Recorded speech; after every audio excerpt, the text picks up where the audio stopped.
As the youngest in my family of five brothers and sisters, I was the one who had to set the table.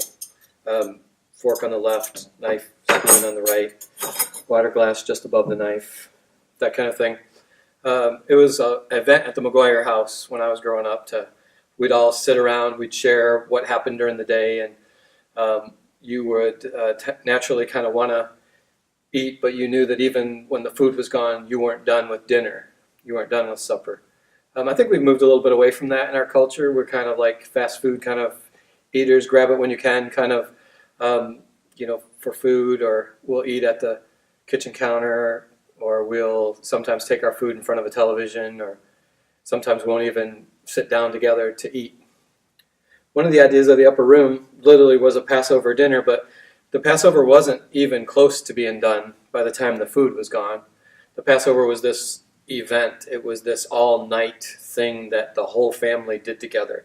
They literally had decided where on the plate certain foods would sit so that you would be able to remember what it was for the Passover. When Jesus gathered his disciples to the upper room and had Passover supper with them, it wasn't just about the food. It wasn't just about kind of like this, hey, let's get done with the food and then have our service. It was literally just kind of like, hey, we're going to sit and then we're going to recline and we're going to talk about what's going on. And that's how the upper room was. That's what we hope the upper room will be, the upper room experience for people who participate in upper rooms. It really is like this 2-hour dinner once a month for 12 months. And you get to be part of that. And you get to kind of like sit and talk about what's going on in life. It really is this dinner that includes this reclining. For us, when we were done with supper, etiquette required us to kind of set our silverware to the side to kind of say, hey, I'm done, you don't put any more food in this area. And then it was common practice for the kids in our family to say, may I please be excused?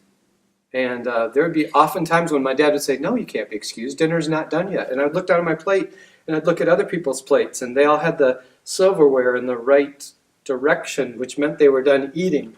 And he would be like, no, dinner's not over. We still have to talk about what happened in our lives today.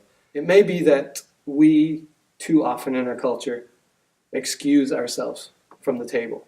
We're quick to go to whatever it is that's more pressing, or whatever show we're missing, or whatever event has to move on. So I'm just saying, let's spend a little bit of time together around food and around kind of friendship. And those are called upper rooms. I hope you consider being a part of one.